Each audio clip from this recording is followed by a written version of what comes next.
Hey guys, it's Landon. Today is February 21st, and I just wanted to kind of give an update on where the studio is at.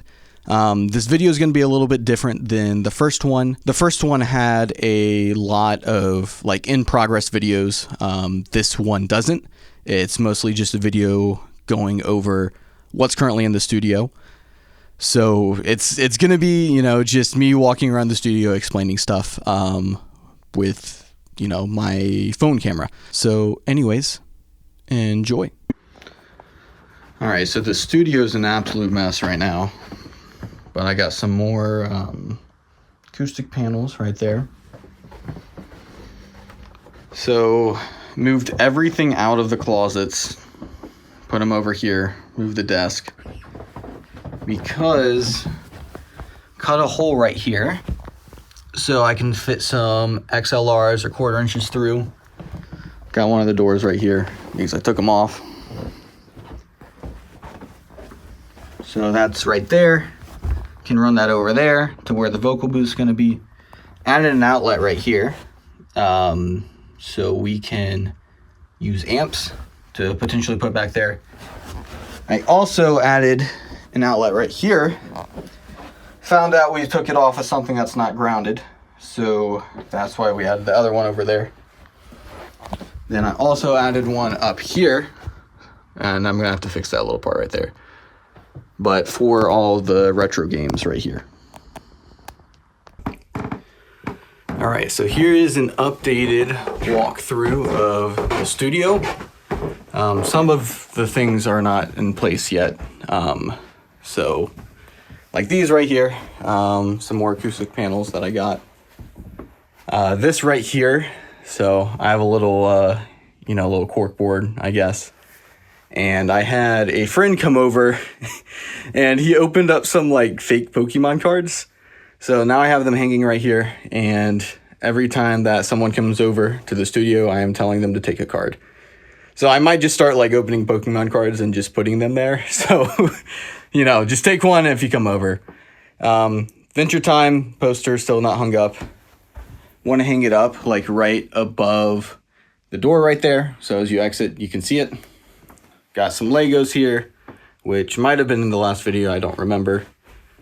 There's some boxes that I got to clean up. These are some CDs for my band. If it'll focus. There we go. So we got like 50 of those. That is Vince's 5150, my PV amp that I'm trying to sell. That Shure microphone kit right there, that is my friend Alex's that he's letting me borrow for the drums. I currently have my MIDI keyboard over here because I got a rack, which I will show you in a second. I got all of these XLRs to be able to record the drums, which I will probably put later in the video, a demo of that. I got my games right here. It needs cleaned up. Some of the cords fell. Sorry, I'm shaking the camera. Some of the cords fell, so I got to clean that up. The vocal booth, which I will get back to. So in the last video, I said that I planned on not putting acoustic panels out here. I ended up getting really good deals on Bid FTA. So they ended up going up here too. I got one back here too. And then I got a little shelf right here. This is not permanent. I want to get like side tables for the couch. But this just has a bunch of crap in here, or on here. I plan on, moving stuff to go into here because this has a bunch of cases in it right now. But I haven't moved my cases out yet. I don't know where those are going to go. I guess, elephant in the room. I got a drum set, which I will explain that in a second. Upgraded my pedal board. I'm going to make a video about this guy. So let me see if I can focus the camera. There we go. This guy, the M buffer from Pinstripe Pedals. I got that to be able to split my signal to record for the next body of work for I Will Remember This. So I can have low end and high end, which I'll explain that later. In the video that I make, I got my Fender Rumble 200 right here, upgraded my bass amp, because I was tired of lugging around like I don't know how many pounds it was, but it was breaking my back going up my stairs and down them all the time. More acoustic panels. Got a couple different guitars now, which my grandpa gave me this hollow body, and then I'm actively trying to sell that Telecaster. And then the rest are the same. I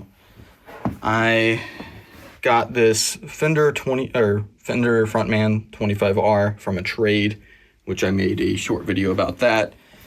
I got this rack, and it is I tried to pull it out. I'm not gonna pull it out.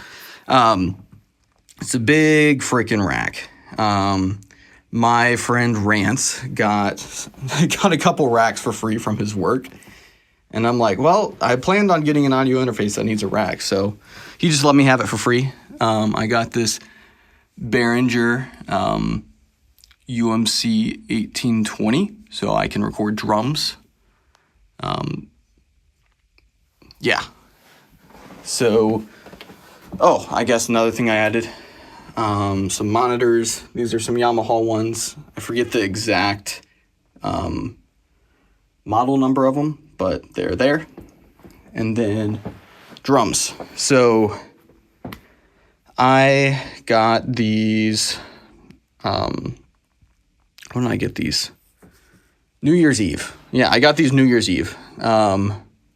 And I got, so this tom was added later, which I'll talk about that. Original tom was a 10-inch one. But I got this on BitFTA for $30, I believe, something like that.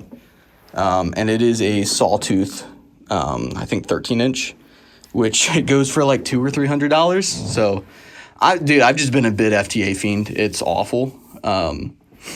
But yeah, the rest of the drum set. This is a Ludwig Questlove, I think. Yeah, Questlove. So it's a travel kit, which I think the bass drum right there is 18 inches, which is tiny. But for the space, as you can see, it fits well. So it's good for that, right? But it sounds like how my friends have described it is it sounds like a marching bass drum, which is pretty funny. But I got that with these cymbals. Well, this one I'll talk about in a second. These cymbals, that cymbal, and then I got a crack cymbal, and then I think 2 other cymbals that I sold for $550, which I think was pretty good because, I mean, like, I got 2 HHX, I got a Sabian AA, and then, what is that, Custom A hi-hats, and then another AAX, and, like, I totaled up, like, how much everything costs for, like, if I were to buy everything brand new, right, it would have been around $1,500, I think. So I think I got a pretty good deal. All these stands for the cymbals, though, didn't come with it besides the hi-hat. So I'm using these from the drummer in my band. He's graciously letting me borrow them. Then it came with this, cymbal bag. Not bag, but I don't know, case. Just hit a cymbal. Came with a Yamaha double kick, which pretty sick. This cymbal. This HHX thin complex crash sounds pretty freaking good in my opinion. This, right? So I got this from BitFTA. Like I said, I've been a BitFTA fiend. I saw it on there, it said good condition, but it had a crack. So I ended up, spending like an hour probably inhaling way too much, cymbal dust, getting the crack out. And honestly, like, once it's out, sounds good. But I got this for like $200 and something. My plan, because I got this before I got the drum set, my plan was to resell it, right? But it had a crack in it. So made it work, and then I bought a drum set. But yeah, this is, oh yeah, completely forgot. Got this in here. Boom. The vocal booth, right? Got a lot more mismatched, panels in here, right? But if we come in here, close the door, which I got to get like a latch for this. Got this in here too. Can't really see much in here because my camera is, not able to zoom out any. But yeah, I realized I forgot to talk about the drum mics I got. So not right here, right? But in, the little case that I had over there, I had a Shure Beta 52 for the kick drum. This was just mic to my amp over here, so that's why it looks, that's why it has a 57 in it right now.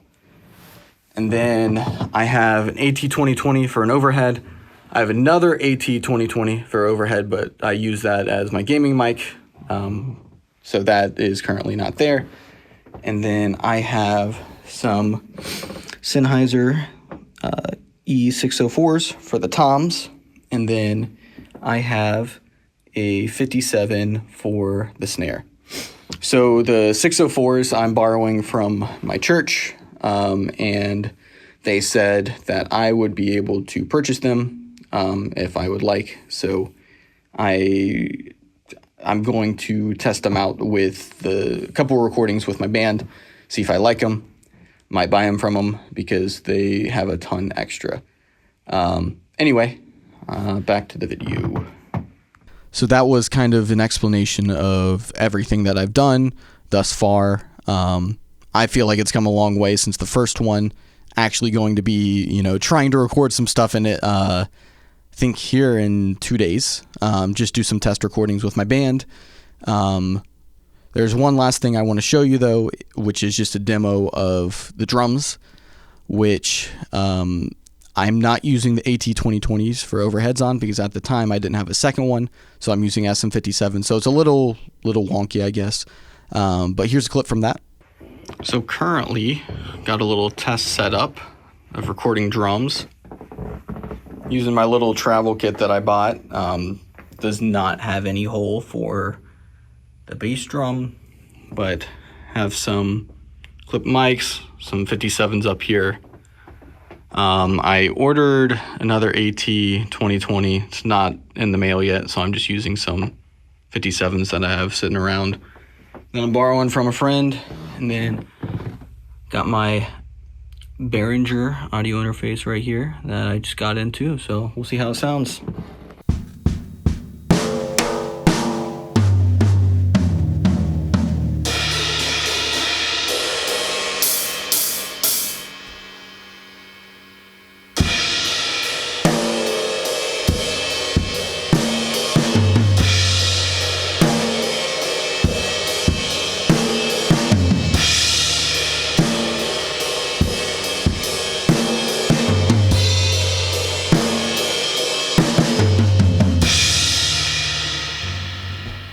That's about all I have for you guys today. So let me know what you think in the comments below. If you like, give it a like. If you like it a lot, I guess subscribe.